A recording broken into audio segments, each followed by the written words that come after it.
Olá, eu vou discutir um pouco sobre monitorização hemodinâmica invasiva. Bom, acho que antes de tudo, a grande questão é por que a gente precisa monitorizar o paciente crítico.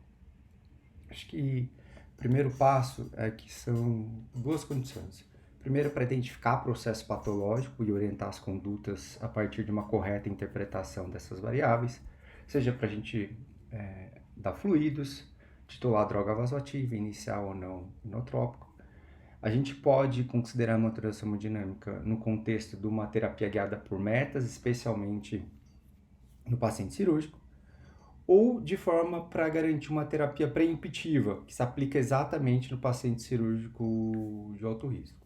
E a monitorização hemodinâmica ela vai nos fornecer algumas ideias sobre medidas de macro e microhemodinâmica e como que a gente pode integrar tudo isso no manejo do paciente crítico. No entanto, a gente precisa ter em mente que nenhuma técnica de monitorização ela melhora o prognóstico por si só. A gente precisa entender que o requerimento da monitorização ela vai variar ao longo do tempo. O paciente pode chegar muito instável, você precisa passar catéter arterial invasivo, catéter venoso central, catéter de artéria pulmonar ou algum outro método de débito cardíaco e conforme ele for melhorando, a gente vai desinvadindo esse doente. E passa a monitorizar, por exemplo, com um ecocardiograma transtorácico. A gente não tem um valor ótimo de variável hemodinâmica para todos os pacientes. A gente tem um valor que é adequado ou não para aquela situação dele. É muito importante a gente integrar todas as variáveis hemodinâmicas. Um exemplo disso que a gente vai ver na próxima aula sobre a avaliação da saturação venosa central, lactato, delta de CO2. A saturação venosa mista ou a central de oxigênio, ela pode ser bastante útil se a gente compreender o que ela está informando para a gente. Valor elevado, tanto de débito cardíaco quanto de saturação venosa mista de oxigênio, nem sempre são bons, a gente precisa entender a fisiopatologia. A gente está estimando o débito cardíaco, efetivamente não está medindo. A gente precisa saber que existem hoje conceitos de monitorização hemodinâmica funcional, no que diz respeito especialmente à avaliação de fluido-responsividade. Sempre preferir um método contínuo e, se possível, um método não invasivo. Tá? Então, se a gente fosse listar tudo isso, a ferramenta de monitorização hemodinâmica ideal, ela deve prover medidas de variáveis relevantes, acuradas e reproduzíveis, dados interpretáveis, ser fácil de usar, estar disponível, se possível, operador independente, não causar danos, permitir que você tenha uma avaliação da resposta da intervenção que você fez de forma rápida, ser custo efetivo e fornecer as informações que vão guiar a sua terapia. Não adianta nada ter um monitor à beira-leito para falar, não, eu passei um Swangans e não saber o que você vai fazer com aquilo ou se aquela informação foi inútil. Tá? O consenso europeu de choque circulatório e monitorização hemodinâmica, ele foi atualizado em 2014. E o que chama a atenção aí? Ele fala muito sobre a definição de choque, mas se a gente for avaliar aqui embaixo, ele coloca especificamente que não recomenda de forma rotineira o uso do catéter de artéria pulmonar e que você deve considerar naquele paciente com disfunção de ventrículo direito ou choque refratário que você precisa entender, não está claro o mecanismo do choque, tá? E que você preferir, a preferência deve ser por uns métodos menos invasivos, desde que eles tenham sido validados a respeito de calibração em situações específicas. Tá?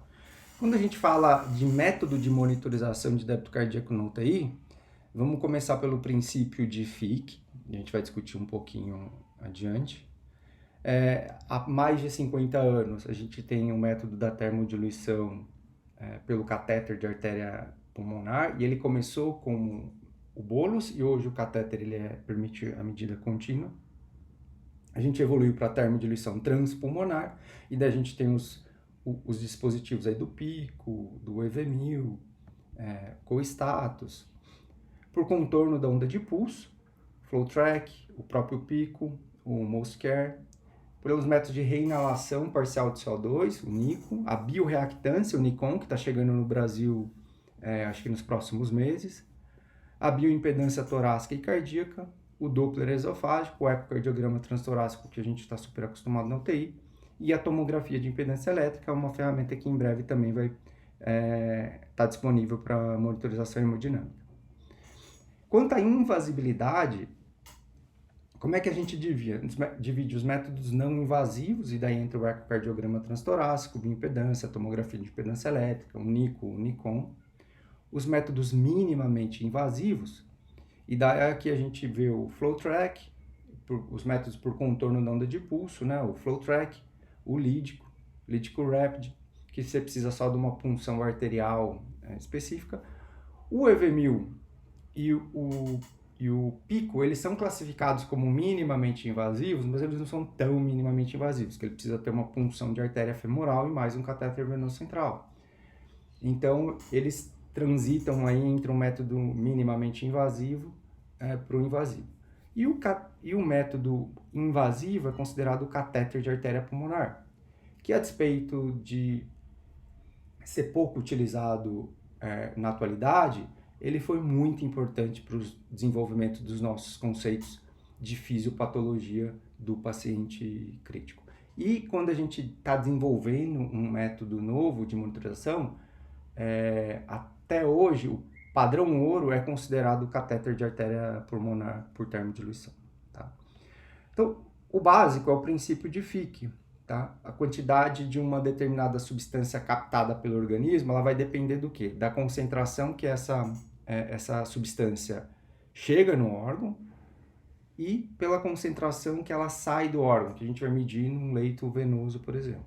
E a partir desse conceito de Fick, que tem mais aí de 100 anos, é que a gente desenvolveu os nossos conhecimentos sobre conteúdo, oferta de oxigênio tecidual, consumo de oxigênio. Basicamente, o que a gente vê aí pela fórmula, o Fick deixou claro do ponto de vista fisiopatológico que o consumo de oxigênio ele depende da oferta menos a diferença venosa, né? A diferença venosa. E se a gente rearranjar a fórmula, a gente vai ver que o débito cardíaco ele está relacionado com o consumo e a diferença arteriovenosa de oxigênio. Tá? Lembrando que o conteúdo arterial ou venoso de oxigênio, a gente muda aí onde que a gente está rearranjando, mas sempre vão entrar nessa fórmula a hemoglobina, o coeficiente de dissolução de oxigênio no plasma, seja arterial ou venoso, e a capacidade que a hemoglobina tem de carregar o oxigênio. Tá? Então, a gente sabe que a oferta de oxigênio é débito vezes o conteúdo arterial de oxigênio, e que o consumo é o débito vezes a diferença arteriovenosa de oxigênio. E que a taxa de extração de oxigênio, ela depende da relação entre consumo e oferta. Se a gente for rearranjar nesta fórmula, a gente vai chegar ao quê? Tirando, por exemplo, as variáveis que se repetem em relação ao consumo e à oferta. Que a taxa de extração de oxigênio é igual a 1 menos a saturação venosa mista de oxigênio. Então, a gente fala aí que uma taxa de extração é normal até 35%, 30%, que é o oposto do que a gente considera como uma saturação venosa mista de oxigênio, que é de 65%. Então, é importante a gente saber o que cada variável hemodinâmica vai dizer para a gente. A saturação venosa mista, questão de colocar nesse primeiro, porque ela está relacionada com o conceito do Fick, que foi uma das primeiras formas que a gente tem de tentar estimar aí o débito. A saturação venosa mista, ela está dando exatamente essa informação para a gente sobre a relação entre oferta e consumo de oxigênio. Então vamos só fazer um exercício aqui sobre essa relação de conteúdo arterial de oxigênio. Vamos pensar aqui um paciente que você está admitindo na UTI, que estava internado na enfermaria e teve uma hemorragia digestiva, está num choque hemorrágico, rebaixou o nível de consciência e chega para você na UTI com uma saturação em ar ambiente, saturando 75%, a hemoglobina é de 7 e você estima ali, faz um eco rapidamente, estima um débito de 4. Bom, primeira medida na ressuscitação que a gente vai fazer desse paciente, obviamente, enquanto prepara material para intubação, que o paciente está rebaixado, é colocar monitor, oxigênio e veia, e você coloca uma máscara Venturi nesse paciente a 35%. A gente vê que a saturação dele chega a 92%, está numa saturação que nós consideramos até então adequada para esse paciente. Ainda não chegou o sangue. Veja que o impacto que a gente teve de normalizar a oxigenação desse doente na DO2 foi de 22% aproximadamente. E daí você optou pelo rebaixamento de consciência, o paciente estava vomitando, precisava proteger a via aérea, intuba o paciente, né? Nesse momento inicial que você intuba, você deixa ele com uma FI de 60%, a saturação desse paciente vai para 98%, ainda não chegou o sangue, você nem deu tempo ainda de dar volume, só pediu para preparar material, pegar o acesso. O incremento que você teve de quase dobrar a PaO2 desse paciente, para o que interessa de oferta de oxigênio tecidual, foi um impacto pequeno, aumentou apenas 9% na DO2 desse paciente.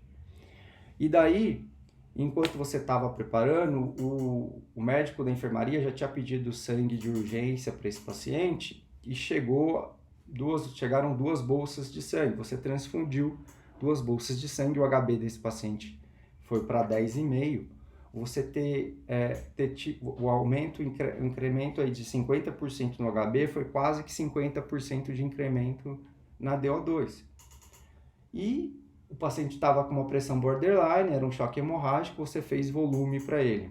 Você aumentou o débito cardíaco em quase 50%, fazendo 2 provas volêmicas aí, o paciente era respondedor, você garantiu mais 50% do aumento de DO2.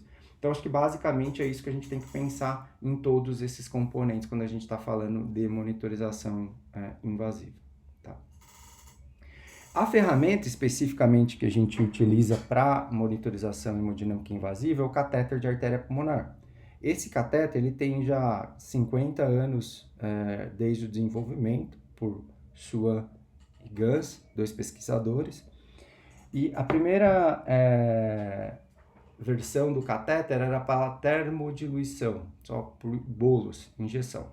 Hoje a gente tem mais de 5 tipos de catéter. Esse modelo que eu estou apresentando é um modelo mais novo, tá? Mas você tem Swan-Ganz, inclusive, com via acessória para passar marca-passo. E ele, dependendo do dispositivo que você tem, ele permite que você faça, inclusive, a aferição da fração de injeção do VD. Tá? Mas, que seria, por exemplo, desse catéter que a gente tem aqui. Então, o que ele tem aqui, basicamente? A gente vê que o catéter, a foto 1, é onde a gente faz a injeção do ar e ele vai insuflar esse balão. A gente injeta isso com 1,5 ml. O ideal é que você teste o balão antes de passar. Não é adequado que você insufle o balão com água, porque o balão vai ficar pesado e isso vai dificultar, obviamente, na passagem. Ele não vai seguir o fluxo que ele quer, porque o balão, ele ajuda, quando você insufla o balão, passou a válvula tricúspide, insuflou no VD, é para ajudar a seguir o fluxo de sangue para a artéria pulmonar. Entre as opções descritas, além do ar, que a gente faz a injeção de 1,5 ml pela seringa, seria de CO2, que é inviável o uso rotineiro. A segunda via é a via proximal, que é onde a gente vai aferir a pressão venosa central. O 3 é a via distal, que está aqui na ponta do catéter, que vai estar alocado para a gente medir a pressão de artéria pulmonar e a pressão de oclusão da artéria pulmonar. Esse catéter tem ainda no 4 o conector para oximetria venosa, para a gente aferir de forma contínua a saturação venosa mista de oxigênio. E a gente, para calibrar esse catéter, que tem um sensor óptico, a gente precisa colher o sangue da via distal do catéter para poder fazer a calibração. E aqui os 2 conectores para aferir o débito cardíaco e aferir a temperatura. O que esse catéter tem de diferente? Ele tem essa serpentina que faz o aquecimento de forma regular por intervalos de tempo e um outro sensor aqui que ele vai permitir a diferença de temperatura dessa distância fazer o cálculo, como a gente vai ver para frente, do débito cardíaco. Quando a gente faz a injeção por bolos, não tem essa serpentina, ele consegue também ver a diferença de temperatura que a gente está injetando proximal contra a distal. O que ele permite medir de forma direta? A pressão do átrio direito, ventrículo direito, da artéria pulmonar, a pressão de oclusão da artéria pulmonar ocluída. A gente vai estimar o débito cardíaco e a saturação venosa mista de oxigênio. E através de uma série de cálculos, a gente vai conseguir ter outro. Então, corrigindo o débito pela superfície corpórea, índice cardíaco, da mesma forma, o volume sistólico, índice sistólico, cálculo de resistência vascular sistêmica pulmonar, índice de trabalho do VE, oferta de oxigênio tecidual e, dependendo do catéter que você tem, o volume diastólico final do VD e fração de ejeção do ventrículo direito. Tá? Quando a gente vai passar, a técnica qual que é adequada? Chegou aqui na curva do átrio direito, a gente já pode insuflar o balão, insufla com 1,5, você já fez a punção, está adequada, para facilitar a passagem. Quando ele chega no VD, a gente vai ter essa curva quadrada, passou do VD, a gente entra na artéria pulmonar, vai ter essa curva com um nó dicrótico aqui, indicando que ele está na artéria pulmonar, até o momento que ele encunha, que a gente chama que ele tem a pressão de oclusão da artéria pulmonar. E esse encunhamento significa o quê? Que a pressão que o catéter está vendo é a pressão que está no capilar pulmonar e que, em última instância, está refletindo a pressão do átrio esquerdo. Tá? A gente vai ver o exemplo da curva com mais detalhes nos próximos slides. Então, é isso que a gente precisa estar atento quando está passando o catéter de artéria pulmonar. O que é importante a gente saber? Onde esse catéter está locado. Então, o ideal é que esse catéter esteja locado numa zona 3 de West, que nós chamamos. É a zona que não sofre influência da pressão alveolar e que age como pressão de retaguarda ao invés da pressão venosa. Então, uma zona 1 é onde a pressão alveolar é maior que a pressão da artéria pulmonar, que é maior que a pressão venosa. Então, a gente está vendo muito mais o efeito da pressão alveolar do que a hemodinâmica. A zona 2, de forma intermitente, a pressão da artéria pulmonar é maior que a pressão alveolar, na INS e na ESA. E na zona 3, seria uma zona de fluxo livre, então que a pressão da pulmonar é maior que a pressão venosa, que é maior que a pressão alveolar. O ideal é que o catéter seja alocado num capilar desta zona. Como é que a gente sabe que o catéter está alocado? Assim, só quando a gente está passando, para a gente ter uma ideia, se está usando, por exemplo, uma veia jugular, ele vai estar no átrio direito aí, 15 a 20 centímetros e até atingir a artéria pulmonar de 40 a 55. Então, o catéter ele tem algumas ranhuras que permitem a gente identificar quantos centímetros a gente está inserindo no paciente, tá? Mas você pode passar, tem catéter mais longo que você consegue, inclusive, passar aí pela veia femoral. Como é que a gente sabe que o catéter está alocado numa zona 3? Então, quando a gente olha no raio-x e ele está abaixo do tórax, abaixo do átrio esquerdo, na posição do átrio esquerdo, mínima variação respiratória, quando a gente está fazendo as medidas de oclusão da artéria pulmonar. A gente consegue identificar as ondas A e V nitidamente presentes, quando a gente está fazendo as medidas. A pressão da artéria diastólica da artéria pulmonar ela é maior que a pressão de oclusão da artéria pulmonar. Ou você pode fazer o teste da PIP. Então, mudança, a mudança, por exemplo, de PIP, o paciente está ventilando com 8 de PIP, você sobe para 12. A mudança, o impacto que isso vai ter na PAPO vai ser menor que 50%. Então, a PAPO saiu essa mudança de 4, você vai ter uma mudança menor que 2, por exemplo, a PAPO saiu de 10 para 12 quando você fez essa mudança. Se tem uma mudança muito grande, significa que não está alocado numa zona 3.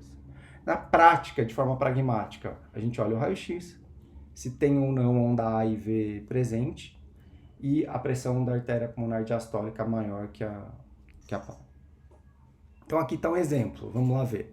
A gente está numa curva aqui de pressão de átrio direito, chegou no ventrículo uma curva mais quadrada e bem grande, e a gente vê que bate em 20 de sistólica, 30 e depois cai muito essa diferença.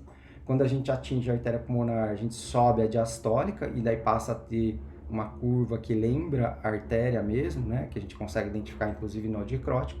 E daí quando a gente achata a curva, significa que a gente encunhou. O que a gente tenta olhar? Então aqui vamos comparar uma curva de PVC com uma curva de artéria pulmonar. Vamos lembrar que a atividade elétrica do coração, ela tem um delay entre a atividade mecânica. Então, assim, a atividade de contração atrial que começa na onda P tem um atraso até começar a onda A da contração atrial na PVC. E o que a gente vai ver essa contração atrial? Quando a gente está olhando no catéter de artéria pulmonar, ele vai acontecer depois do QRS. E a onda C da contração ventricular vai acontecer um pouco antes da onda T. Então, acho que é importante a gente identificar a onda C, que é o descenso, e a onda V, que é a contração ventricular, me desculpem, após a onda T. Então, eu acho que é isso que a gente precisa ver, a onda A e a onda V adequadamente. E aqui, a curva da prevenção da A e a onda V, que é mais precoce, um pouco, porque a gente está olhando medidas diferentes. Tá? Aqui, mais uma vez, só para a gente ver, a pressão de oclusão da artéria pulmonar, como eu expliquei, ela está refletindo a pressão do átrio esquerdo, e durante muito tempo foi utilizada como índice de pré-carga. A onda A, que é a sístole atrial depois do QRS, porque tem esse atraso elétrico entre a onda P até a gente chegar aqui no ventrículo, e a onda V depois da onda T. E dois descensos, o X e o Y.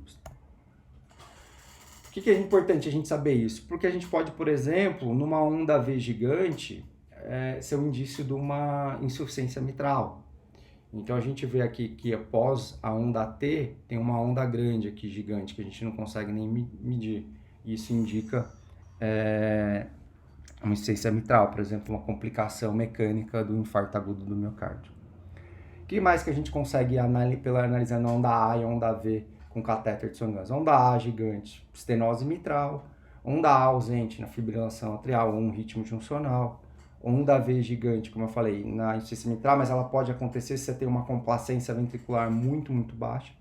E onda A e onda V elevada também pode acontecer as duas simultaneamente altas, tamponamento cardíaco ou pericardite constritiva. Tá?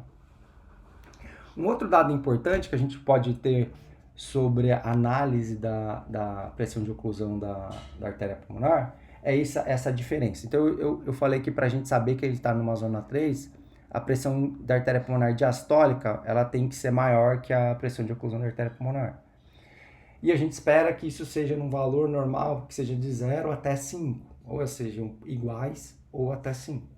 Se a gente tem um gradiente muito alto disso aí, maior do que 5, por exemplo, ou até 5, a gente vai pensar numa resistência vascular pulmonar aumentada, tá? Como causa desse gradiente. Por que você tem uma pressão de artéria pulmonar muito alta com uma pressão de oclusão baixa? A gente vai pensar mais em patologias relacionadas à resistência vascular pulmonar, tá? E não apenas congestão. Por outro lado, se a gente vê que tem uma pressão de oclusão da artéria pulmonar, alta, mas também tem uma pressão da artéria pulmonar diastólica elevada, a gente vai pensar mais em causas cardiogênicas que estão causando este aumento. Por que a gente utilizava o Swan-Ganz? Isso aqui, publicação de mais de 40 anos, do Max Whale, que foi de onde veio o conceito, por exemplo, de prova volêmica. Como é que era feito há 40 anos atrás uma prova volêmica? Utilizando a pressão de oclusão da artéria pulmonar, paciente menor que 12, você fazia era considerado em tese com uma pressão de oclusão baixa, fazia uma prova com 200 ml e avaliava em 10 minutos. Se a variação da PAPO fosse menor do que 3, a gente poderia ainda considerar que esse paciente ainda está fluido respondedor, a gente continuava na prova volêmica. Se ela fosse uma variação maior do que 3, a gente imediatamente interrompia a prova volêmica. Era a regra que a gente chamava do 7-3. Isso também se aplicava para PVC, a regra seria do 5-2. Se a variação fosse menor que 2, você poderia continuar fazendo volume. Se a variação fosse maior do que 5, você interrompia a prova volêmica. No entanto, publicação de 18 anos atrás aí do Michar e Tebu, a gente viu que valores isolados de pressão de oclusão da artéria pulmonar não conseguem predizer adequadamente se é respondedor ou não respondedor. Da mesma forma, em pacientes rígidos, que nesse estudo foi passado o catéter de artéria pulmonar e eram feitas infusões de quase 3 litros de soro, não conseguiu ter uma correlação adequada entre pressão de oclusão e de volume diastólico pelas variáveis do Swan-Ganz com responsividade volêmica. Como é que o Swan-Ganz mede, eu já tinha comentado aqui naquele exemplo, efetivamente, do catéter, como é que ele afere estímulo débito cardíaco? Basicamente, tudo derivou do princípio do corante, mas em vez de utilizar o corante, ele usa a variação da temperatura. Então, injeta uma pequena quantidade de solução gelada, quando a gente tem a termodiluição pelo catéter antigo, e vê a diferença de temperatura a jusante. Então, injeta a diferença de temperatura do injetável menos a do sanguíneo, vezes esse volume. Isso tem uma área sobre a curva para poder estimar. Eu sempre gosto de comentar que essa curva aqui, por que ela é infinita? Porque tem recirculação de sangue. Então, a gente estima isso aqui, por isso que a gente não consegue medir efetivamente. A diferença dessa termodiluição dos catéteres por bolos é que a gente injeta o soro gelado.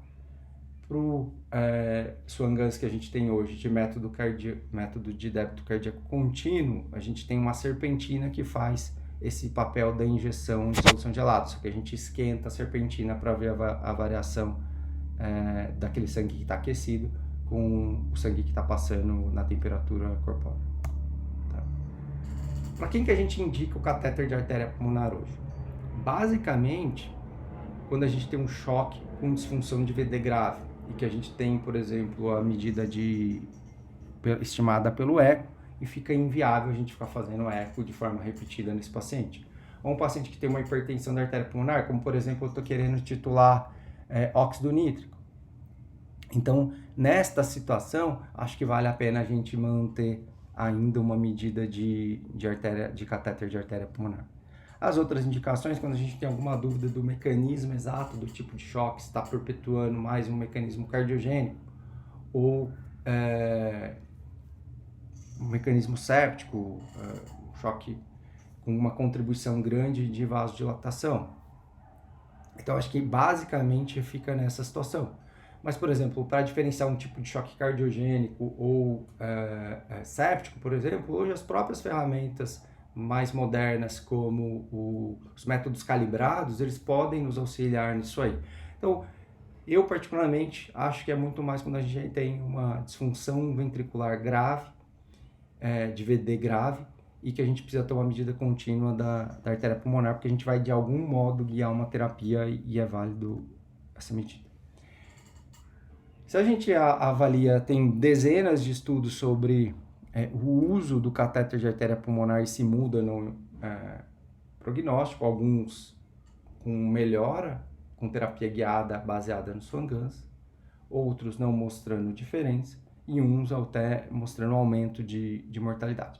A gente precisa ter em mente, quando a gente está analisando esses estudos, é que o Swan-Ganz é uma ferramenta de monitorização, não é ele que vai mudar prognóstico. Se a pessoa que não souber interpretar os dados, não tomar conduta adequada, ele não vai mudar de forma nenhuma o prognóstico. Jean-Louis Tebu, Xavier Monet, experts em monitorização hemodinâmica. Essa é uma revisão de 10 anos atrás, mas até hoje eles seguem com a mesma linha. Reservam principalmente o uso de catéter de artéria pulmonar quando tem disfunção ventricular direita, hipertensão pulmonar, ou quando tem uma suspeita forte de, por exemplo, falência de desmame de ventilação mecânica de origem cardiogênica. Revisão sistemática da Cochrane, de pouco mais aí de 5 anos, exatamente benefício ou não do Swan-Ganz. E a conclusão dessa revisão sistemática é que o catéter de artéria pulmonar, por si só, ele é uma ferramenta de monitorização hemodinâmica e diagnóstica, que não é uma intervenção terapêutica. Então, que essa ferramenta, ela não vai alterar a mortalidade, tempo de permanência no UTI ou no hospital,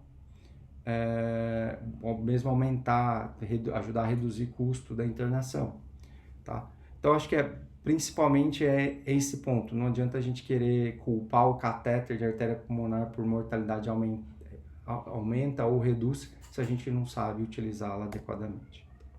Isso tem uma grande crítica e com os novos métodos de monitorização hemodinâmica, onde o catéter de artéria pulmonar, o Paul Marik escreveu um obituário, inclusive, do catéter de artéria pulmonar, em 2013. O que eu queria deixar claro para vocês? Que o catéter de artéria pulmonar é uma ferramenta de monitorização complexa e que exige expertise para o seu uso.